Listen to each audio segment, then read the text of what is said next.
এখানে অন্য কোনো সংগঠন কেউ আছে কিনা এটা জানার জন্য বলে তো স্ব ইচ্ছায় যেই দুজন বলছে আমরা গণ অধিকারের সাথে আছি, বাট ওই দুজনের হয়েছে তীর্থ নামের কালকে যে ছেলেটাকে অ্যাটাক করা হয় ওই ছেলেটার বোন, তো তাদেরকে ভিতরে নিয়ে যায়, ওদেরকে ভিতরে নিয়ে তারপরে আর কি জিনিসটা বাজে।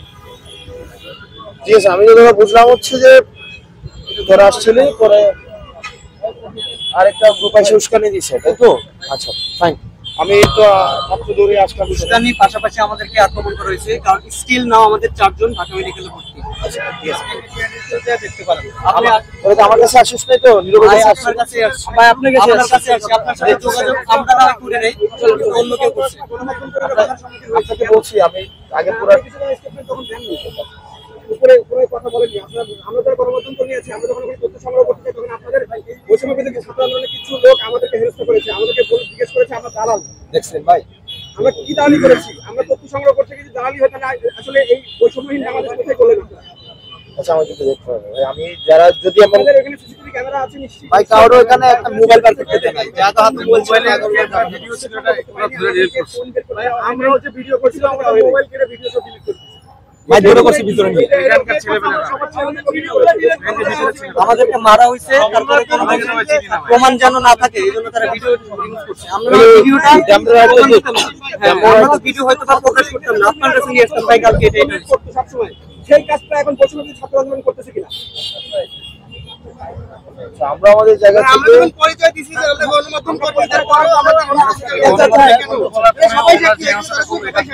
এবং আমাদের পকেট থেকে ফোনও পর্যন্ত বের করতে দেওয়া হচ্ছিল না, এরকম একটা অবস্থা। মোবাইল বের করে আমরা সব ভিডিও ডিলিট করতেছিল, আর এখানে যারা করতেছিল ভিডিও।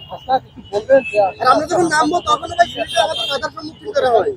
মানে একটু আমি এখানে এসে শুনছি। জি আচ্ছা ভাই, জানেন আপনি তো সকল শিক্ষার্থীদের কথা শুনলেন, তারা পরিচয় দিচ্ছে তারা বৈষম্য বিরোধী ছাত্র আন্দোলনের সাথে তারা যুক্ত ছিল, এবং বৈষম্য বিরোধী ছাত্র আন্দোলন হামলা করেছে। আপনি তো শুনলেন, তো এই বিষয়টা আসলে আপনি তাদেরকে আসলে কি বলবেন? আমি আগে দেখবো, জানবো, একটু যদি একলাইন বলতেন। এটা আমি দেখবো আরো জানবো। ক্লিয়ার করতে পারছেন আপনি কি হয়েছে?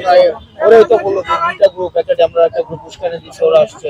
আপনি আগে পদক্ষেপে দুই গ্রুপের কথা শোনা করতে একটা স্টেটমেন্ট দিবেন, সেটা কখন নাগাদ হতে পারে যদি একটু জানাতেন আমাদের। আমি একটু আগে দেখি, আমি পুরো পরিস্থিতিটা আমি মাত্র আপনি তো দেখছেন, ধরে আসলাম, আসার এখন পুরো পরিস্থিতি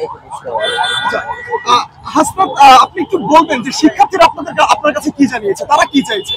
যে আপনার সামনে একটু ওনারা বলবেন, আপনার কাছ থেকে শুনতে চাই যে আপনি আসলে কি শুনলেন, উনি আপনাকে কি মাত্র কি বলবেন।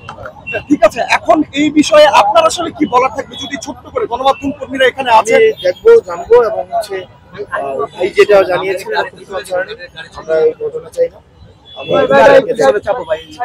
আরেকটা বিষয়, নতুন বাংলাদেশ বলা হচ্ছে, নতুন বাংলাদেশে গণমাধ্যমগুলো নতুন রূপে কাজ করছে এবং পুরোপুরি দেশের জন্য কাজ করছে, নতুন করে তাদেরকে কাজ করার সুযোগ দেওয়া হচ্ছে কিনা, আর যদি কেউ বাধা দেয় তাতে সেক্ষেত্রে আপনাদের পক্ষ থেকে কি বলা থাকবে?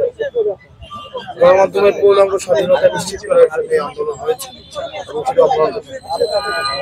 এখনো দেখা যায় যে জুলাই আন্দোলনে কারো বিরূপ ভূমিকার কারণে দেখা যায় বর্তমানে তারা পুরোপুরি দেশের হয়ে কাজ করছে, এবং অসংখ্য গণমাধ্যম কর্মী সেসব পত্রিকাগুলোতে, টেলিভিশনগুলোতে কাজ করছে, এবং তাদের উপরে অনেক কথাবার্তা আসছে যারা আসলে বলছে যে এই ধরনের কথাগুলো যে তারা কাজ করতে পারবে না, তাদেরকে বক্তব্য দেওয়া যাবে না, তাদেরকে সাক্ষাৎকার দেওয়া যাবে না। তাহলে কি গণমাধ্যম আসলে পরিবর্তন হতে পারবে?